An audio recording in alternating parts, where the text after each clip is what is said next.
Welcome to the Good Karma Pet Adoption Center Canine Team Training, Enrichment, and More webinar.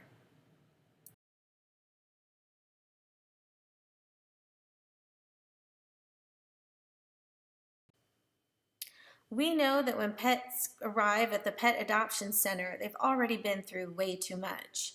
They're scared, nervous, anxious, aroused, and just not knowing what to expect next. We need to treat every animal through every interaction with care, choice, and patience. We can begin this by making sure that pain and fear should never be used to manipulate an animal to do what the human wants them to do.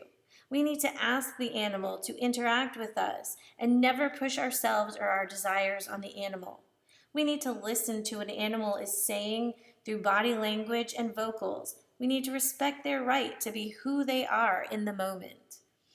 We need to use sensitive hands, pet softly, pat kindly, and be conscious what your hands are saying as you use them.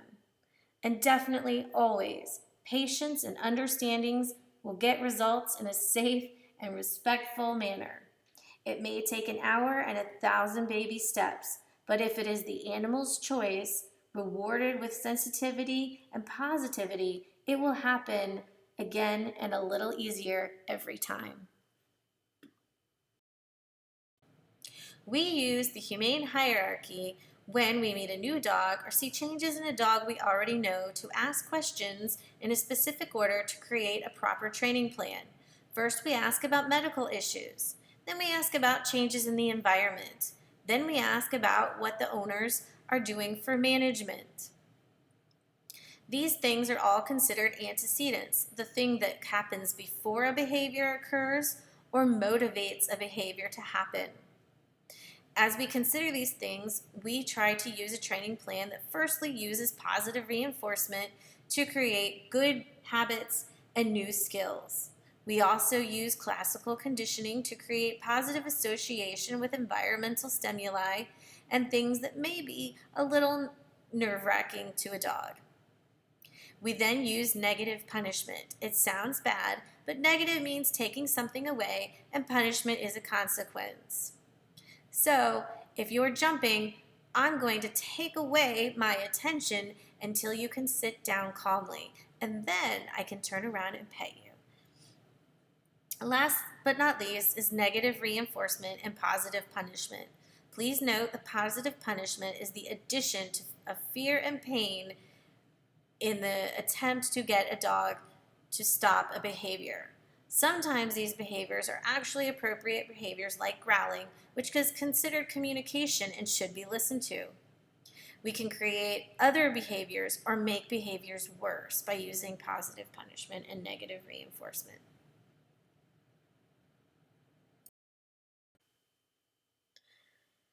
Stress usually doesn't just happen out of nowhere. There are signals that we can see to see how stressed or how anxious a dog truly is and determine what we need to do next.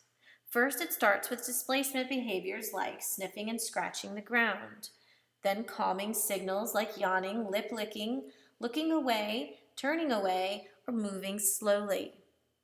Then we have stress reactions like panting, pupil dilation, shaking off, sweaty paws, trembling, whale eye, and hackling, or piloerection, where the hair on the back of the neck or back shoulders stands up.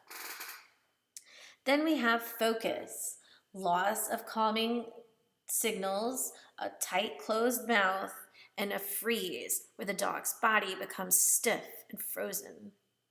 And lastly, the preparation to defend, which is showing teeth and growling and different facial muscular twitches. What comes next, if pushed, is usually a bite. All of these stages can be seen. Sometimes they happen quickly, sometimes they skip stages, but all the signs are usually there if we are paying attention.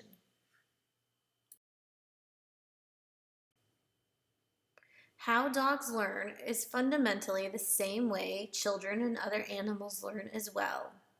These principles can be used with all kinds of species.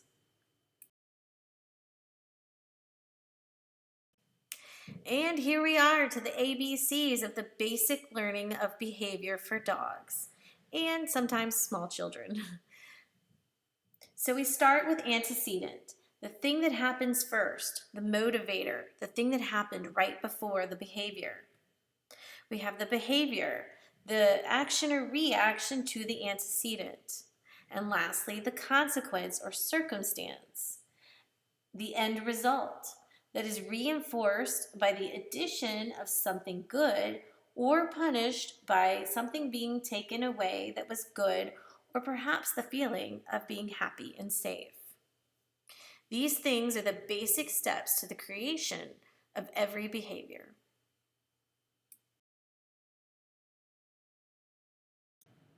We operate with two types of learning when we train. First is classical conditioning, also known learning by association, where the dog doesn't have to do anything. Things just predictably happen. So I'm going to keep my examples very positive, and you can use your imagination on the other side. For thing A is a little boy predicts treats falling all over the place. Thusly, I love a little boy. Then we have operant conditioning, where doing something makes something else happen. So if I sit, that makes treats fall from the sky. And thusly, I like to sit.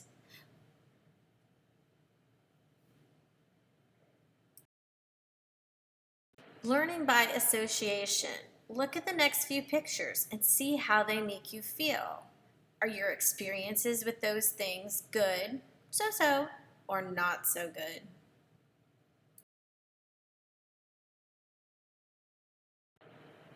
I would be very inclined to say that this is good for me. But if the last time you went to the beach, or the last couple times you went to the beach, and you got a horrible sunburn, this might not be the most positive association. These scissors might make you think of good times in school, doing crafts, and being silly with friends. But maybe if you're a lefty and those left-handed scissors are hard to come by at school, this association might be a frustration. This makes me a little squirmy, but somebody else might find this a suitable pet. This is a perfect example of experience creating an association. For some folks, a cop car might be duck and run, and for others, it might be a feeling of pride and safety. Which association do you have? Now imagine you're a dog. What would you think from their perspective about different things? For one dog, a bicycle is a scary moving thing. Nail clippers are painful, walks are full of frightening things, and I just want to pull to get it over with and get back home. Cats are who knows what, and a group of running and loud children, oh my God, let me hide behind a bush. And for another dog, all these things mean treats, good times, playing, and joy. We can use classical conditioning in the shelter in a couple different ways. One of the main ways is click for calm. Basically, we're looking for 4 on the floor as we approach a kennel. Using this, it brings down arousal, stress, and the noise level within the kennel. It reinforces appropriate behavior and kennel presence. It builds confidence because dogs can easily be successful and get rewarded with treats, and the ability to work with more than one dog at a time. If we stop at one kennel, we wait for 4 on the floor, then we put a treat in the snack track. Not only does that dog see that good behavior gets rewarded, but so do the other dogs around them. And slowly but surely, you'll see other dogs, before you've even worked with them, start offering at least 4 on the floor. We also use desensitization and counter conditioning within the kennel. It systematically changes the way a dog feels about different triggers. That could be men walking through the kennel Kids, potentially cats as we walk by the cattery. Um, it also can be useful for handling a dog that's a little collar shy or shy and fearful dogs, encouraging to come towards the kennel door for a treat. We can use it for resource guarding and reactivity as well.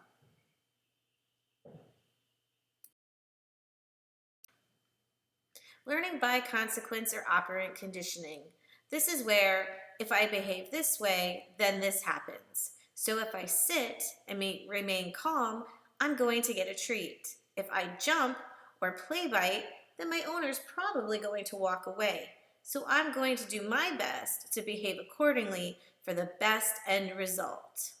When we're doing operant conditioning, we're using Thorndike's law, where things that are reinforced with good and positive rewards most often are repeated and offered more often. Things that are punished tend to decrease over time. Learning by consequence comes in 4 flavors: positive reinforcement, negative punishment, which are the above board techniques that we try to stick with. Then we have negative reinforcement and positive punishment. Those both involve fear and pain. Sometimes when you're looking at a scenario, it's hard to figure out which of these techniques is actually being used. The easiest way to understand is that positive is the addition of something, negative is the taking of something away. Reinforcement means the behavior will increase, and punishment means the behavior should decrease. We know from science data and many studies that positive reinforcement, the addition of a reward to increase a good behavior, is the most efficient and long-lasting training technique. Okay, but what does all that really mean? For positive reinforcement, a dog offers a behavior and then a good thing happens, like treats, praise, and playtime. In negative punishment, a dog offers a behavior and then a good thing stops, like a timeout from play. In positive punishment, a dog offers a behavior and then a bad thing happens, like yelling or hitting or a can with pennies gets shaken in their face. For negative reinforcement, a behavior is happening and then when the bad behavior stops, the bad thing stops, like a choke collar loosens. Consequences must be immediate and consistent to work. Dogs are really, really good at this. So if I ask a dog to sit, and then I answer someone on the phone, and then I give the dog the treat, the next time I ask for sit, they're not going to be nearly as motivated as if I say, sit, yes, good girl, and offer a treat right away. Immediate gratification every time.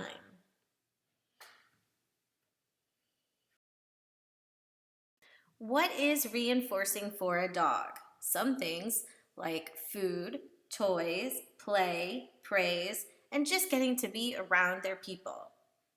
What do you think would be the rating scale on these kinds of items?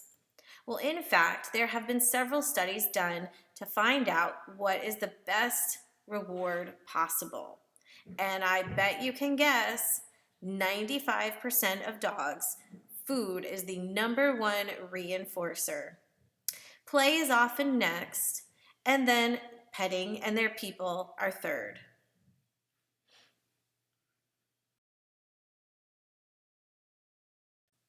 Have you ever heard of clicker training? Do any of these devices look familiar? If you'd like to learn how to clicker train, that's fine, and we can do that. But we need to make sure that we do it properly and with proper timing. Most of us don't carry a clicker around, so we use a marker. For all intensive purposes and consistency at the adoption center, our marker word is going to be yes. Yes means you did it right. You get a treat. We also have a no reward marker, which means nope, sorry, try again. Yes is you get a treat. Means try again. Teaching a behavior. For the first step is getting the physical understanding of the behavior, and we can do that in a few different ways. We can do it by capturing, where a dog is already sitting and we say yes and offer a treat. Or we have a treat in our hand and lure the dog into the correct position, say yes, and offer a treat. Shaping is often used for things like roll over, which we have to teach in different stages. Once you have had several confident trials and the physical understanding of the skill, we can start adding the word. Once you've added the word, you need to be sure that 9 times out of 10, you say sit and the dog immediately sits and is rewarded every single time. Once that's down confidently, we can start fading the lure and the reward. When we start fading the lure and the reward, we want to start with a variable rate of 1 to 3, meaning for every 3 times you ask for sit, you reward at least once. At this point in time, you can start mixing up your treats as well. Some high value, some not so much, and using that within your variable rate. So within 3 times of asking for sit, 1 time can be nothing, 1 time can be a hot dog, and 1 time can be a piece of kibble. This is the same concept that we get gamblers hooked. It doesn't matter how much I win, but if I win every now and then, I'm going to keep coming back and keep trying until I hit the jackpot. Once your dog has started to do the cue confidently and consistently every time you make the request, we can take the show on the road. First, you're going to add duration. Then we're going to add some distraction. And then you can start adding distance. With each of these stages, take it very slow. Your seconds might start at 2 seconds, then 3, then 5, then 9, and so on. Distractions might be you just do a little wiggle. The next time you do jumping jacks. And distance is maybe 1 step away. The next time it's 2 steps. The next time it's 4 steps. But take it slow. Let your dog be set up for success.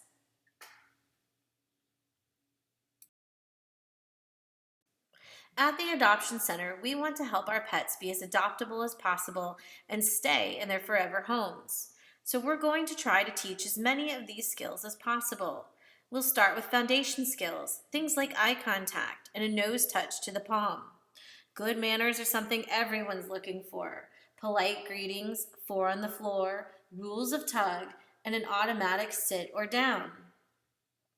Basic obedience, sit, down, come, and loose leash walking. We can also do some fun stuff, and this is the kind of thing that really gets adopters excited about their new pet when they know they can do something like spin, sit pretty, paw, or bow. And of course, there's always dogs that we're going to have to learn to do things a little differently with and get creative. Behavior modification includes treat and retreat, muzzle conditioning, and desensitization or counter conditioning to triggers.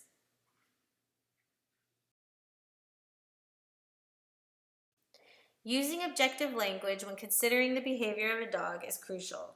Asking questions like who, what, where, when, and how often are often used. Try to stay away from interpretive or emotional language. Just stick with the facts and observable language. We may not know the history of the animal or what has happened and why they are the way they are. It doesn't really matter. We just need to ask, who are you today and how can we move forward? Many times my clients tell me things like, the dog just goes crazy. That doesn't tell me a whole lot. My favorite question is, what does it look like? This tends to get the right response. Well, his hair goes up, the tail starts wagging, his ears are back, he starts showing teeth, and sometimes even growling. That tells me a whole lot more of the story. Where to work with the animals at the adoption center. The living room is probably the most ideal space. It's air conditioned, you can close the door, one-on-one time with a dog. But it's not always going to be available. You certainly can use the play yards when there aren't meet and greets or play groups going on. In the kennel is always a fine option. The lobby and office, maybe the garage if it's not busy or over arousing. And while out on walks. I mean, literally any moment, every moment you have interaction with a dog is a training moment. Utilize them.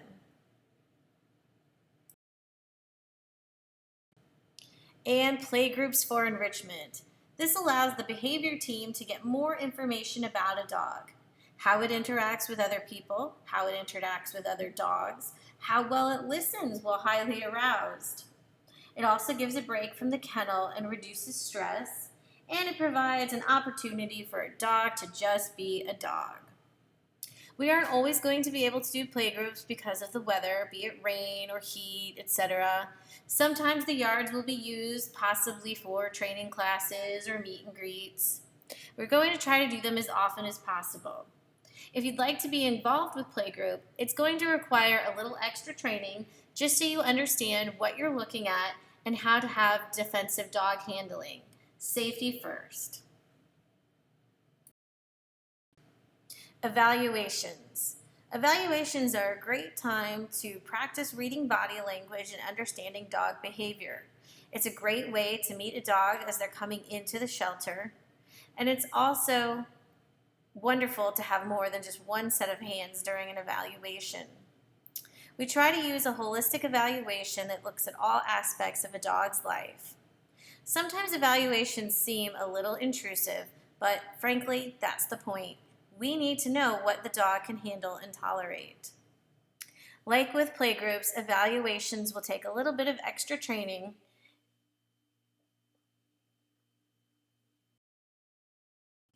Getting started as a Canine Team volunteer. We'd like everybody to know all the aspects of the job. It shouldn't be any one person's responsibility to pick up the poop. So be sure to get a mentor to show you around. Shadow people who are walking and cleaning. Shadow the enrichment team. Shadow evaluations if you're interested, and try scribing. And shadow play groups. All great ways to learn more about dogs and to get better at your skills. Working with animals is just that. It's work. It can be a lot of fun, and it can be really fulfilling along the way. Things have changed a lot in the past 20 years when it comes to dog training and the different techniques. Science has proven that positive reinforcement is the way to go. And even if you have a lot of experience because you've had dogs all your life, you love dogs, and you feel like you know dogs, we all have something to learn. Every day is a new day. So feel free, ask questions. No question is a dumb question, especially when it comes to working with animals. Safety first, and fun is always a priority. Thank you for watching and learning. Happy tails!